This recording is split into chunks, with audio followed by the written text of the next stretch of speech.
Just trying to remember what I was what I was feeling. So are you wanting to remember, which is sort of a little bit like reviving? Or are you wanting to tune in to the leading edge thought that we're upon? Yes, I'm wanting that for sure. Sometimes people come to the gatherings and they've got a long list of things, and when they get in the chair they just want to go through the long list. Sometimes someone's been in the seat and they've been inspired by something that's happened and it's triggered something, and so they want to go into that new place, and that's what you were doing. So let's just relax and go there. Or we can all just rest. Take a nap. You can just lay down. I am so wanting to be happy in this and satisfied with this physical body. Happy and satisfied might be the same thing, but happy is more momentum than satisfied. So I want to be satisfied. Okay, I would love to be, because I know how you talk about so what did you say you want to be eager for more. satisfied about? I would like to be satisfied with this physical body. Well, that's asking way too much. Because you've already practiced dissatisfaction, and you can't turn on a dime like that.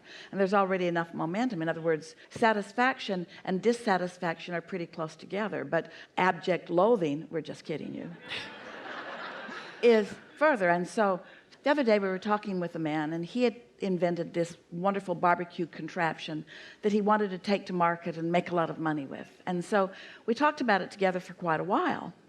But he was stalled out. The business was stalled out. It wasn't going the way he wanted it to go. And we were offering everything that we were offering, wanting to call him into satisfaction, but we couldn't make it because he had practiced the other, and so it was just not going to happen in this moment in time. So we asked the audience, does this man, would it benefit him to be satisfied? And the whole audience said yes. And then we said, does he need to be satisfied about his barbecue contraption? And the whole audience said no, just satisfied. In other words, when you say I'm dissatisfied or I'm unhappy or more about this particular subject, so I'm going to turn this subject to satisfaction, that's really going about it the hard way, and you're probably not going to make it. But if you can find anything that you feel satisfied about and find satisfaction, then that satisfaction becomes more and more and more and more, and there becomes enough satisfaction momentum until you're feeling really, really good. And then under those conditions, then you can find some thoughts about some things that you have formerly felt pretty strong in opposition about, and then those thoughts can begin to shift. Does that make sense to you? It's trying to revive the vibration of how I feel about my body that doesn't work. Okay, so, but I feel like I've done that over, I feel like I love when you've talked about. Maybe you have, but you weren't doing it just now. Okay. And now is all that matters, because there's only now. All right. This moment in time is where your ability to converge or move in the direction of your inner being or not. Mutuality with your inner being can only be found now. And so if you can't find it on that topic, if you want mutuality and you can't find it on that topic, but you want mutuality, but you can't find it on that topic, but you want mutuality, but you can't find it on that topic, then isn't it logical to change topics? Well, I've spent a lot of time I'm not trying to argue for my limitations, but I'm here with you and I'm like, let's do this. It's all right. Well, let's do it. So I've spent lots of time. That's not doing it. I have, what? Wait, what?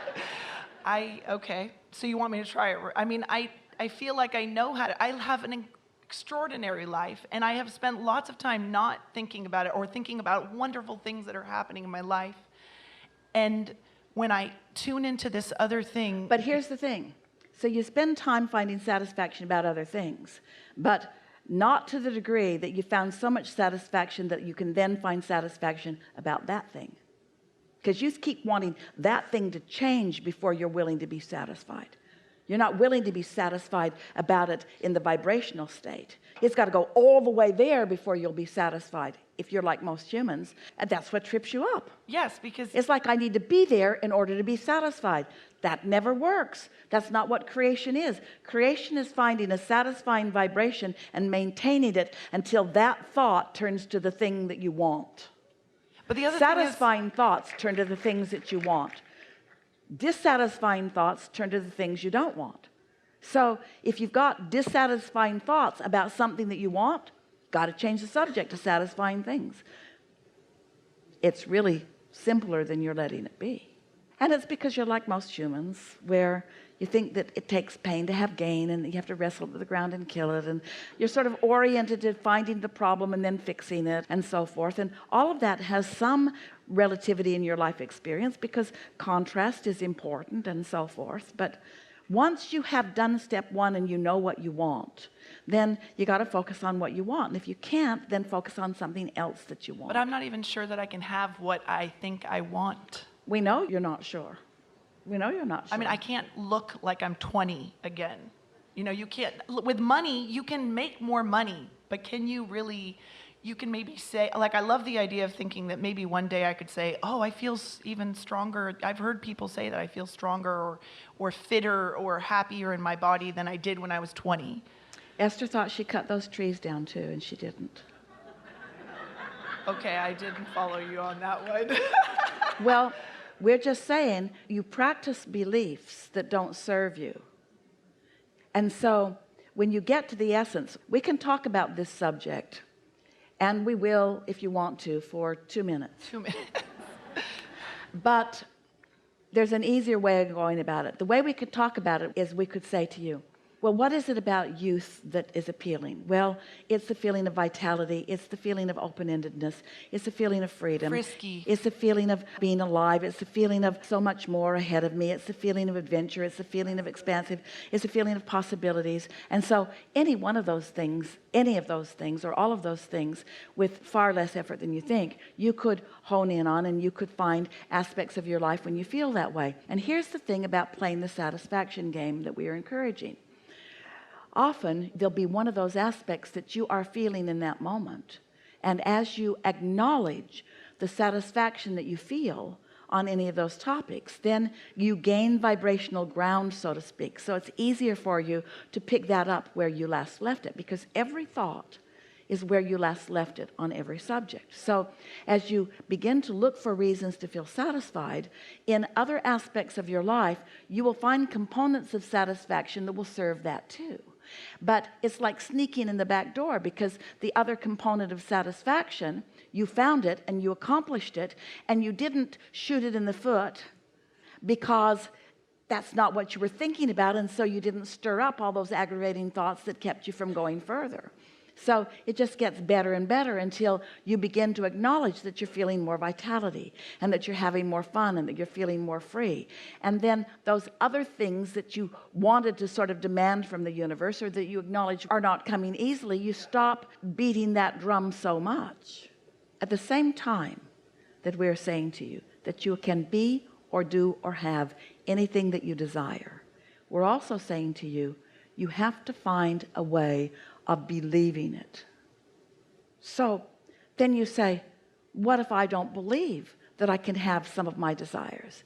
And then we say, then you have to find a way to believe. And you say, but what if I want something that I don't believe? And we say, there's something else that you want, where enough components that you do believe are present, that you can find enough of those cooperative components that then you can shift yourself into a place of eventually believing that you can accomplish anything that you want. Now, someone who really wants to push that might say, well, what if I want to believe that I can fly? Will I ever be able to fly? And we say, if you will leave out all of the pieces of it that you're using to try to argue for your limitations, and if you will allow yourself to be the vibrational being that you are, where you can soar in your vibration and have the same experience of it.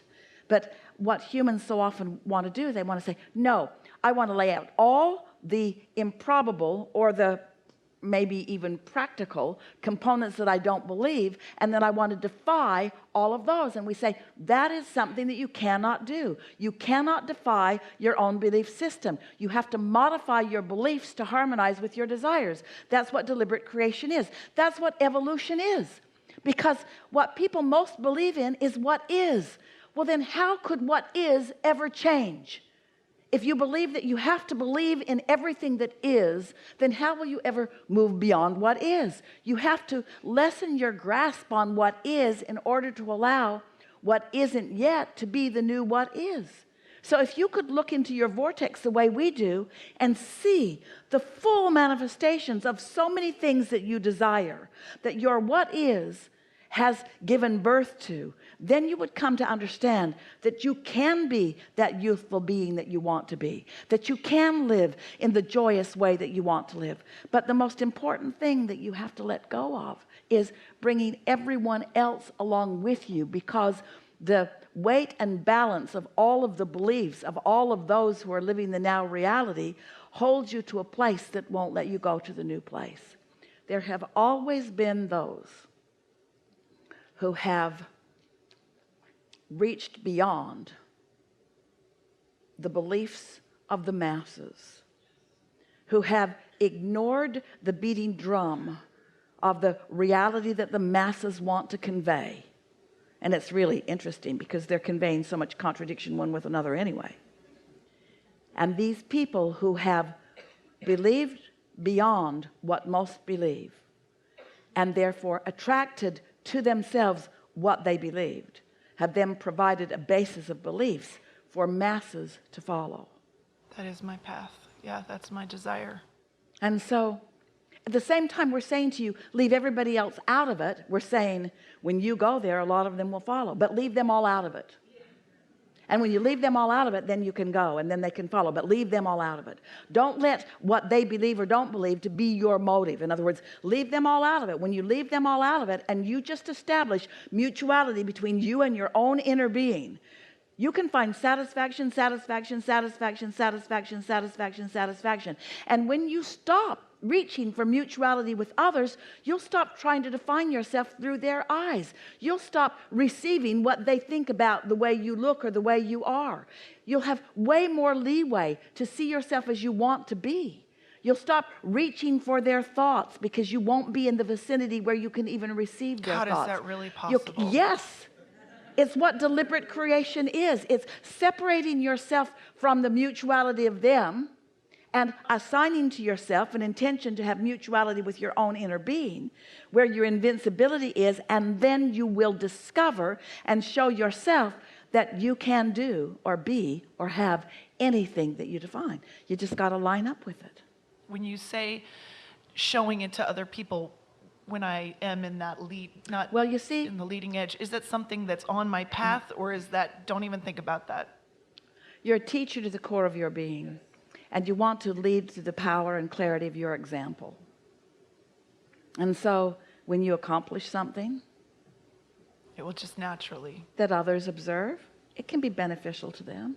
When you live in wellness, that's a good example. When you live in clarity and fun, when you're joyful in your life, when you are joyful, when you are at an age when you're not supposed to be joyful, you should be unhappy at this point.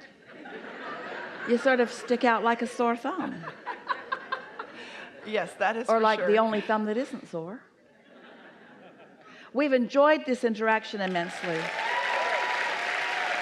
And we are satisfied with what is and eager for more.